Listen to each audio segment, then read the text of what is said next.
welcome to Baroque Notes. I'm Jen Moore, Music of the Baroque's program annotator. Before I begin talking about Vivaldi and friends, I just want to say a few words about the artist who's going to be bringing this program to life. Fabio Biondi is one of the leading figures in Baroque performance today, a violinist and conductor known for combining technical precision with a sense of spontaneity that makes his music feel immediate rather than historical, like it's just being discovered. As the founder of Europa Galante, he has helped redefine how Italian Baroque repertoire sounds in the modern concert hall, which makes him the perfect guide for this program because Vivaldi and Friends is not just a collection of pieces, it's a story. Perhaps no instrument underwent a more remarkable transformation in the late 17th and early 18th centuries than the violin. Over just a few generations, it moved from a practical role, doubling vocal lines or accompanying dances, to becoming the preeminent vehicle for instrumental expression. And nowhere did that transformation unfold more vividly than in Italy. We begin with Arcangelo Corelli, who laid the foundation for everything that follows. Born in 1653, Corelli made his career in Rome, where he worked for Cardinal Pietro Ottoboni and became one of the most influential musicians of his time, not just as a composer, but as a performer, an organizer, and ensemble leader. One contemporary described his ensembles as so large and diverse that it seemed impossible they could play together without chaos, and yet Corelli made them sound unified. That idea, unity within complexity, is central to his music. His concerti grossi emphasized balance and interplay rather than virtuosity. The Concerto Grosso in B-flat major, Opus 6, number 11, is a sonata da camera, a chamber sonata, built from dance movements and intended for refined courtly settings. I'm going to play a bit of the opening prelude, which features the orchestra in unison, followed by the allemanda, in which the violins and cello come to the foreground. This is Fabio Biondi with Europa Galante.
Even as the texture changes, no one voice dominates. This is music built on interaction. One of the musicians deeply influenced by Corelli was Antonio Vivaldi. But Vivaldi transforms Corelli's model completely, throwing out Baroque dance forms and creating music that is infused with energy, contrast, and momentum. In the Concerto for Strings in G minor, there's no soloist, but the violin section itself becomes the engine of the music. Let's listen to a little bit of the opening. You'll notice the rhythmic drive, sharp contrast, and sense of propulsion right away. This is Tafelmusik with Jean Lamond directing.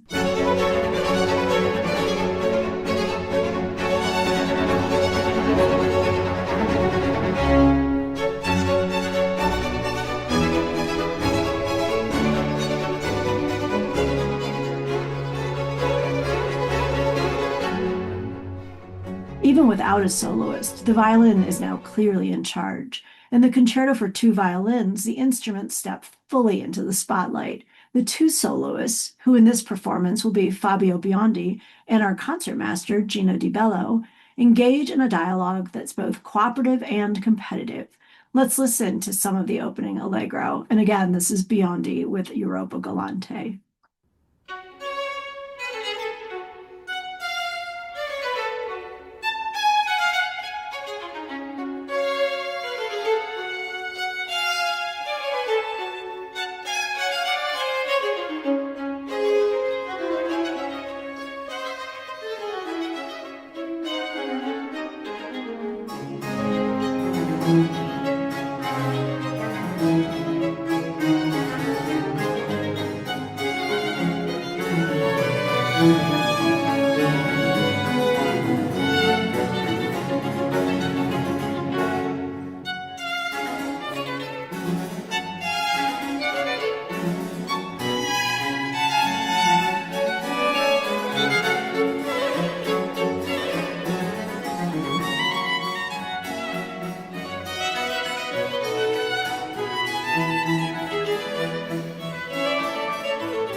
This is a violinist's personality, brilliant, agile, and unmistakably present. If Vivaldi defines a violin concerto, Francesco Gimignani takes Corelli's tradition in a more expressive and unpredictable direction. A student of Corelli, Gimignani developed a reputation for being so wild and unsteady that his orchestra couldn't follow him, which isn't exactly the quality you want in a director, but it does tell you something about his priorities. He believed music should, quote, dominate the passions. And in La Folia, his orchestration of a violin sonata by Corelli, he transforms a simple repeating harmonic pattern into something theatrical and volatile. As we listen to a clip as performed again by Biondi and Europa Galante, their recordings are amazing, by the way. If you don't know them, I'd encourage you to check them out. I've loved every one I've heard. Listen for the extreme expressive contrasts over the repeating bass pattern.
La Folia means madness, and it's not an exaggeration. It's actually the point of the piece.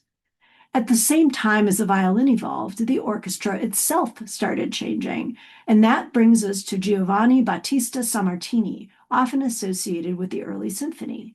His Sinfonia in F major already sounds closer to Haydn than to Corelli, lighter textures, clearer phrasing, and a more direct musical language. This is Biondi with the Arctic Symphony.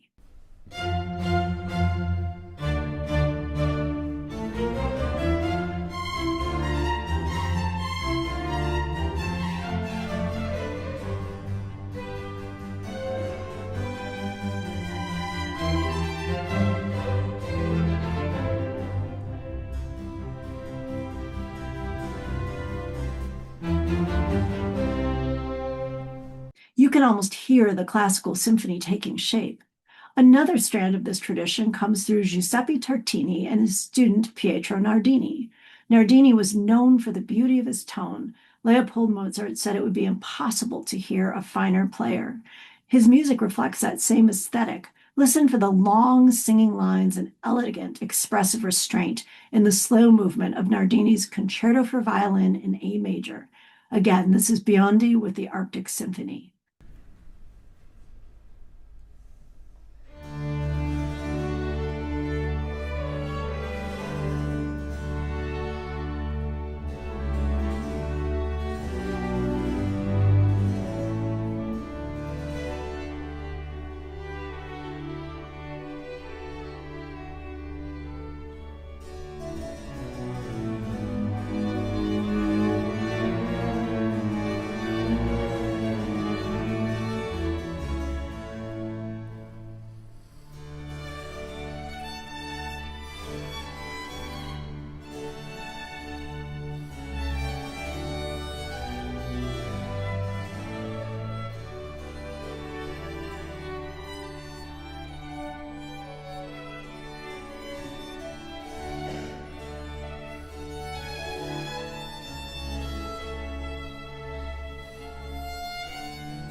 And finally, Gaetano Pugnani.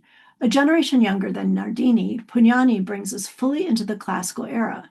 He is a central figure in the Turin Violin School and the teacher of Giovanni Battista Viotti. That's a name you may know, especially if you play the violin. Pugnani connects this tradition directly to the next generation. His Sinfonia in B-flat major reflects a style that's very much in transition.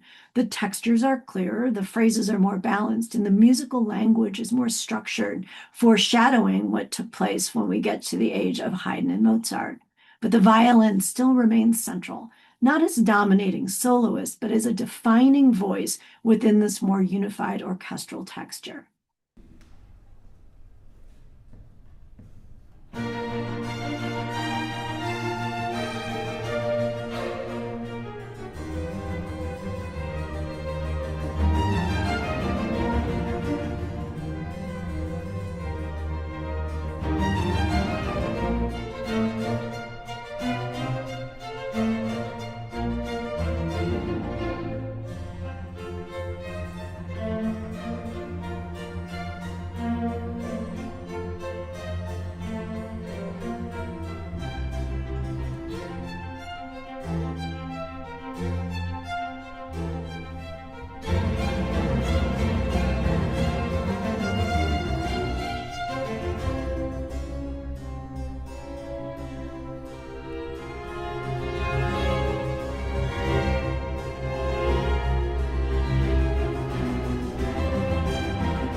Over the course of Vivaldi and Friends, you're hearing more than a sequence of pieces. You're hearing a transformation. In just a few generations and a journey shaped by Italian composers and musicians, the violin moves from accompaniment to conversation to virtuosity to lyricism to something that begins to resemble the classical orchestra that we recognize today.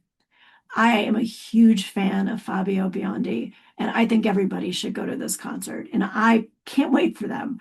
April 12th at the North Shore Center in Skokie, April 13th at the Harris Theater downtown, and on demand from April 17th to May 17th.